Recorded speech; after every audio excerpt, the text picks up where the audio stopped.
This is CBC Vancouver News.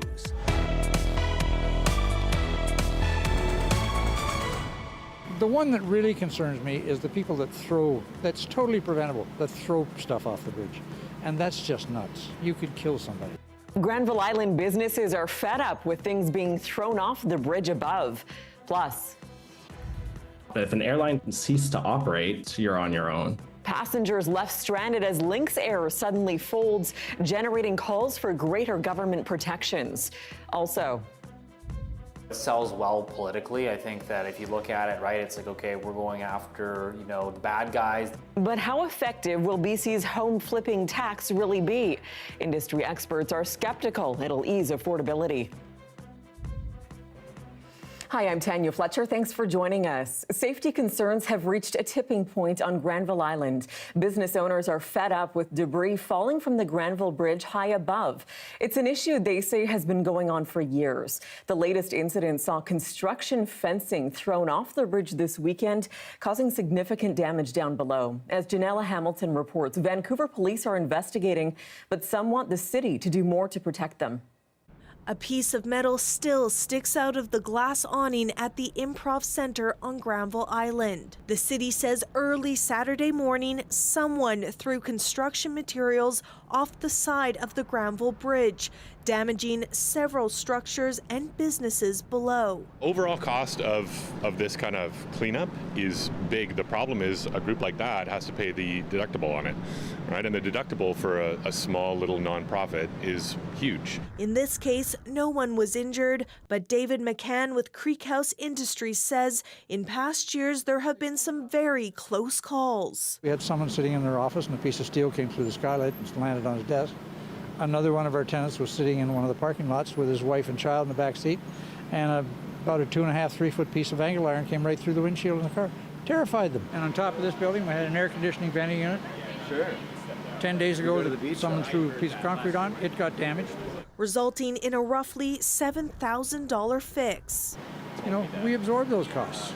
McCann has filed multiple reports with the city, and while some changes have been made, like extra netting under the bridge, he says it's not enough. The one that really concerns me is the people that's totally preventable, that throw stuff off the bridge. And that's just nuts. You could kill somebody. Lancaster says the issue hasn't gotten better. In fact, it's worse. And he, too, is looking to the city to do more. I'd love to see the city reallocate some money to means prevention fencing like we do see over here at the Burrard Street Bridge. That would come with a costly price tag, an estimated $15 million. It points to another example of the challenges that municipalities are facing around capital infrastructure. We have a $500 million capital infrastructure deficit in the city of Vancouver. She says with provincial and federal elections coming up, it's a good time to ask for money from other levels of government. Janella Hamilton, CBC News, Vancouver. A weekend blast of winter weather to some parts of BC is not over yet. Blustery winds knocked out power to some regions today. In the Lower Mainland, more than 3,500 customers are still without power. And in the Thompson-Shuswap region, that's upwards of 5,300 who don't have electricity. Meanwhile, snowfall warnings are still in effect for the Peace region, with another 10 centimeters possible. And on the mountain passes, winter storm warnings remain in effect. It comes after 25 to 50 centimeters of snow fell at higher elevations over the past 24 hours. Environment Canada is forecasting another 5 to 15 centimeters on the summits of the Coquihalla, Hope, Princeton, and Rogers Pass. Drivers are being warned of gusty winds as well, expected to lead to blizzard-like conditions in some areas. On Vancouver Island, a 90-year-old woman has died in a hit-and-run just south of Nanaimo. Everybody knows each other. An incident like this will have ramifications for a long time. Bystanders were applying first aid. First responders got there as well. They took over. The efforts were valiant, but they couldn't save her life. She died at the scene. It happened around 9 o'clock last night on this stretch of road, which has a speed limit of 50 kilometers an hour. A passing driver had called police after finding the woman lying unconscious on the road. RCMP are still searching for a suspect vehicle. Investigators are asking drivers who were in the area between 8 and 8:45 p.m. yesterday to check their dash cam footage for any clues. In the southern interior, a man has been shot and killed outside a hotel in Sicamous. He was found dead in the parking lot of the Best Western along the Trans-Canada Highway around 5 p.m. yesterday. Investigators believe it was an isolated, targeted shooting, leaving no ongoing risk to the public.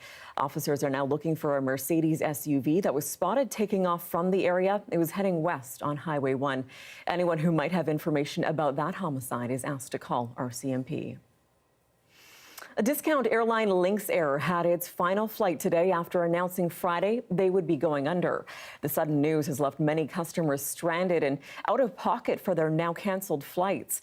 One passenger we spoke with says when his flight home was suddenly canceled, he was forced to book a different flight home on another airline at 3 times the cost. He believes the government has a responsibility to ensure airlines don't take advantage of passengers' misfortune. I know the federal government is reviewing right now, like the Air Transit Protection Act. And I think like putting in laws where, say, if a company goes out of business, that the other competing like airlines can't price gouge. Lynx Air advised passengers to contact their credit card companies in order to get refunds for booked flights. But some say their claims have been denied by those credit card companies because an airline folding is not included in the policy. Insurance experts, meanwhile, say travelers often fall into the trap of assuming they are better protected than they actually are.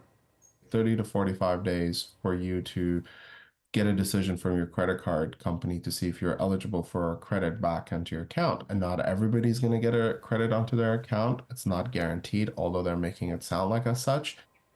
They urge passengers to read through their cancellation policies thoroughly to know exactly what is covered and to consider buying private insurance to fill in the gaps. Well, some housing experts say they don't expect BC's new home flipping tax will ease sky-high prices.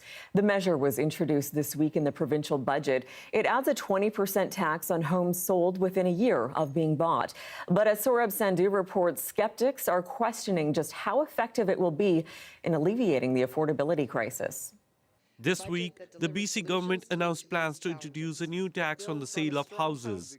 It amounts to 20% on profits made when properties are sold within 2 years of their purchase. The province says it's a step aimed at curbing speculation, but not everyone is convinced it's the right measure in the current housing market. The real estate market's cooled down significantly, so thinking that a flipping tax is now going to be the savior is just not accurate. When your house prices are going up 20% a year, yeah, you definitely get some flipping. You can see that in the data, but particularly in today's market, right? I mean, prices are off from their peak. In best in certain markets, they're maybe flat. Like there's no profits to be made, right? So there is no flipping. The BC home flipping tax will apply to BC properties sold on or after January 1st, 2025. That revenue will go into building affordable housing throughout the province. But as others point out, it's another measure being promised on the forefront of an election. What we've seen is government nibble around the edges. So empty homes, nobody's there to vote, so an attractive target for taxation. The new tax will apply to income from the sale of properties with the housing unit and properties zoned for residential use. We do have concerns about the layering of all these taxes on housing and how you're supposed to be making housing more affordable if you're taxing the heck out of it. The province estimates 44 million of revenue to be generated in 2025-26. But some experts are skeptical this will change the affordability landscape overall. We have a federal flip tax now. There are extended taxes for sales within a year. I don't think it's made a great deal of difference for affordability. I don't expect this tax to make a great deal of difference either way. The tax is one of the 20 bills the government plans to introduce and pass this legislative session. Saurabh Sandhu, CBC News, Vancouver. And the BC government, by the way, is expected to table that home flipping tax legislation tomorrow. A Ukrainian organization is hosting a photo exhibit to mark 2 years since Russia invaded Ukraine. To make sure that the stories are not forgotten, that our Ukrainian brothers and sisters who are tortured in Russian prisons, we are going to support their families, their children, while they are waiting for their loved ones to come back home. The photos tell the story of a city under siege. Mariupol was one of the first areas to be attacked by Russia 2 years ago. Ukrainians managed to hold out for 86 days before the city fell. This exhibit has traveled all over Europe and is now making its way across Canada, starting in Vancouver. It'll be on display at UBC until Thursday.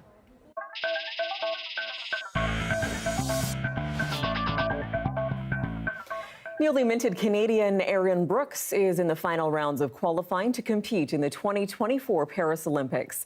The young surfing prodigy spent the last 2.5 years fighting to become a Canadian citizen. She grew up in Hawaii, where she still does most of her training, but her father is a dual Canadian-American citizen. She spoke with CBC News about how the competition has been going so far. I just need to take it heat by heat. Focusing on one heat at a time will help me not get too nervous about what's ahead. As long as I'm doing my best surfing, I hope that I'll stay in the main round, because they have a main round and a repechage. It's like a second chance, but it's like twice the heats. Last year in the ISAs, I had fell into that round early, but I was like, okay, I'm gonna take on this challenge and make the final and prove to people that I'm a good heat surfer. And I had to go through, I think, 13 heats, which is a lot. Sometimes I had to do like 5 heats in one day. Hopefully stay in the main rounds so I don't fall into the repechage. A rowdy weekend of rugby sevens has wrapped up at BC Place. In total, some 75,000 fans turned out for the 3-day event. Bounce might set up for Portia. In the women's rugby final, New Zealand beat out France 35-19. And in the men's final, Argentina took the cup, winning 36-12 over New Zealand.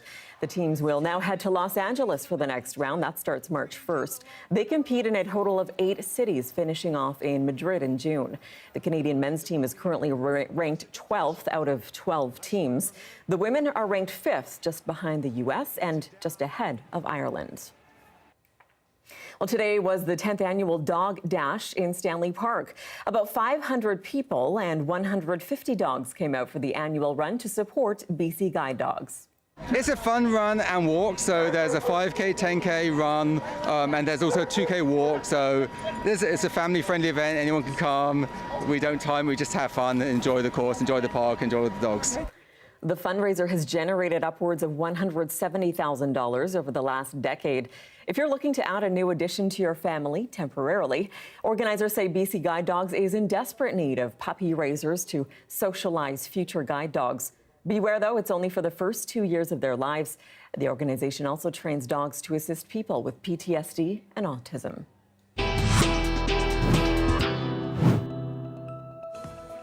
Well, still ahead, as we mentioned earlier in the show, the war in Ukraine has passed a grim milestone. The country spent the last 2 years bombarded by Russia.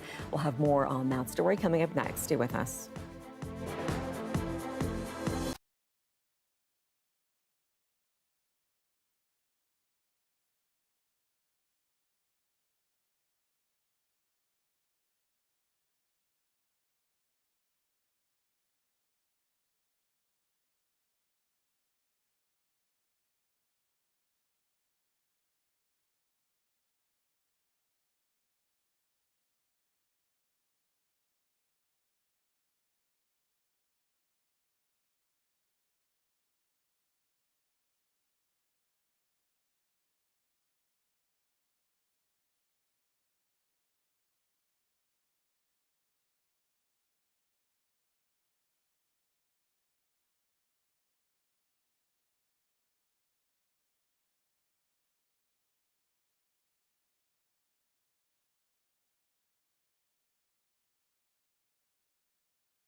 U.S. and Israeli officials today suggested there's progress towards a truce in Gaza and another potential hostage deal. Talks are expected to resume this week, but both Hamas and Israel are sticking by positions the other side rejects.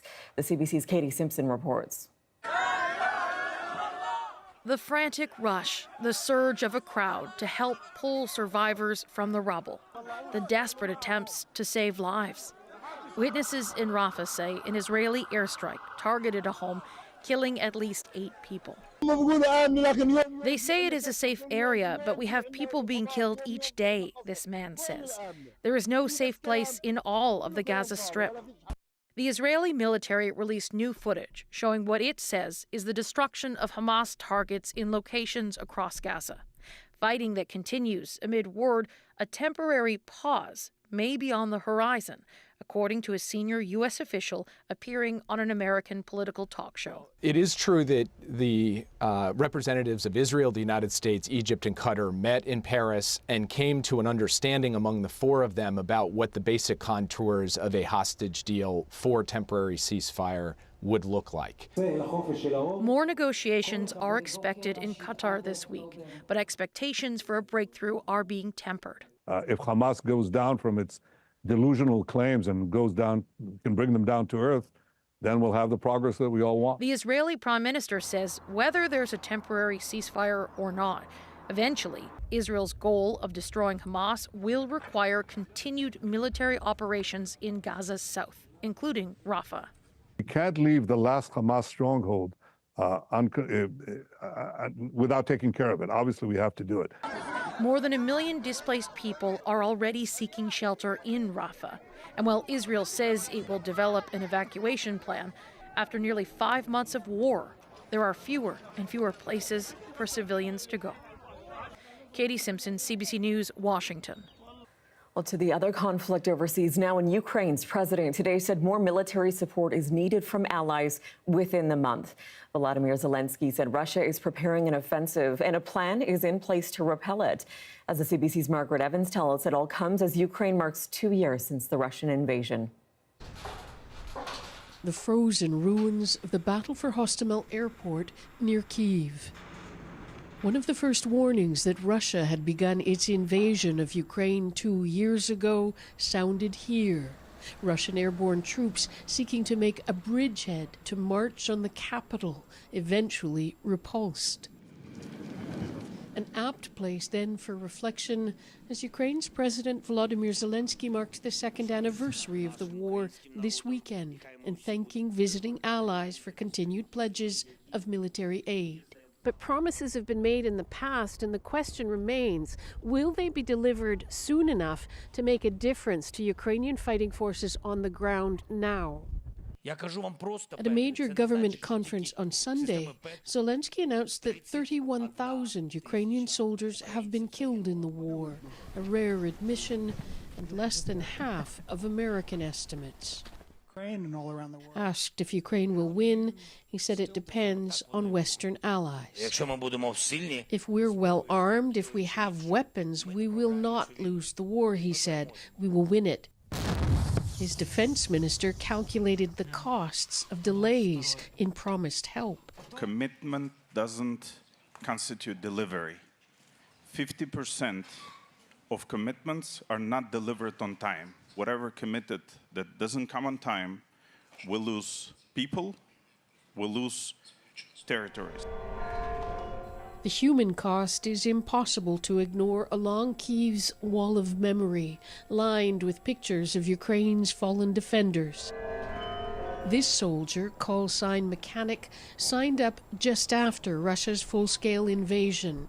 He was a deminer at Hostomel Airport after the battle.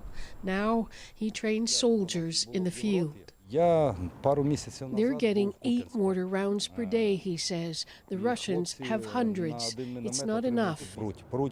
Russians are pushing and pushing, he says.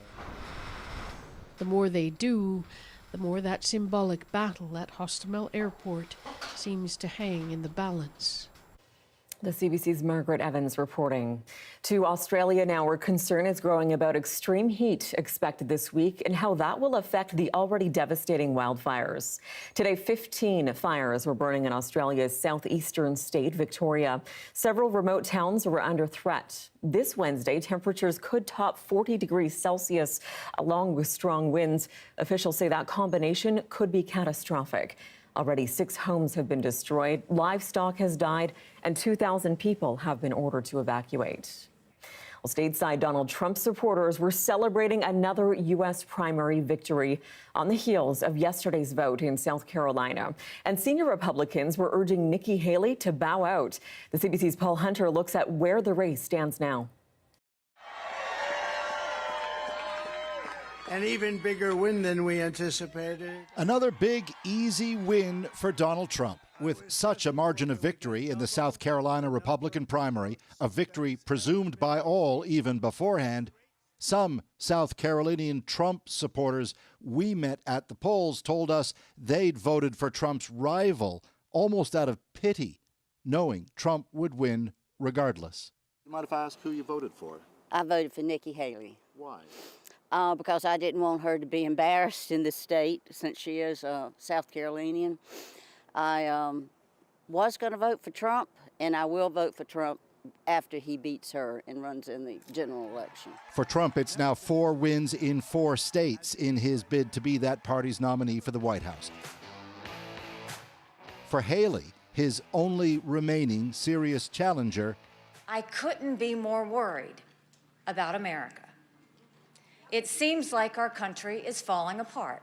she's pledging to stay in the contest despite Trump's big win. I'm a woman of my word.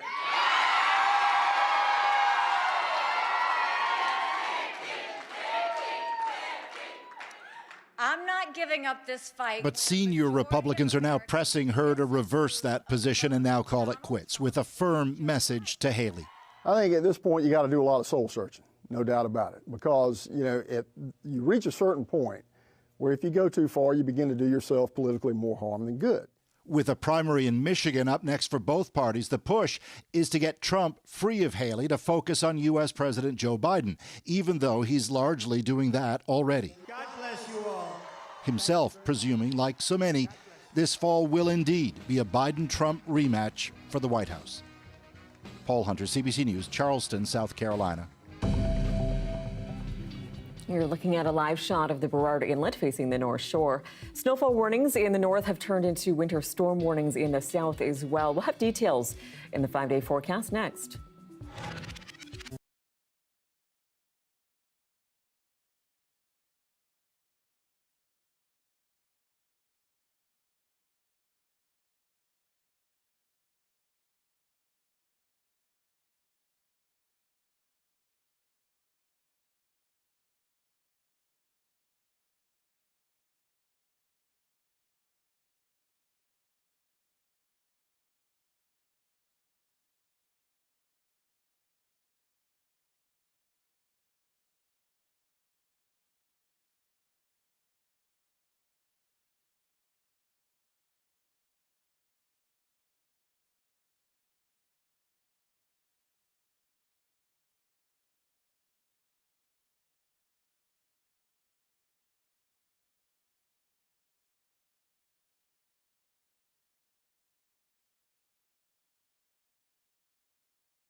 Hey, I'm Amy Bell, and here's what's in your CBC Vancouver inbox. On March 12th, join CBC Vancouver's Michelle Elliott at the YWCA City Shifts free event, Reimagining Our Cities, Advancing Equity in a Polarized Time. For more information, visit ywcavan.org.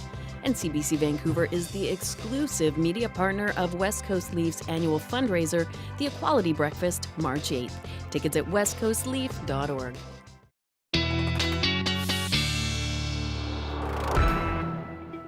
It has been a blustery weekend in BC, and it's not quite over yet. Let's start with our overnight lows.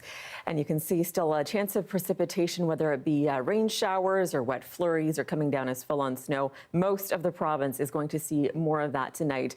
Our overnight lows as well, quite cold, especially up north. Prince George -14, -20 for Fort St. John. That's significantly colder. We'll look at the daytime highs as well for that. But here's the next system that's set to move in. You can see it's going to be sweeping right across BC early in the week. But first, we should see a bit of a reprieve tomorrow. Some breaks of blue sky, some sunshine perhaps. If there is showers, it could be just a chance. But then that next system will have a bit of a break. That next system will move through. It is quite large, that low pressure system, and it'll come down as snow, as you can see through the interior, and down as rain for much of the coastal sections.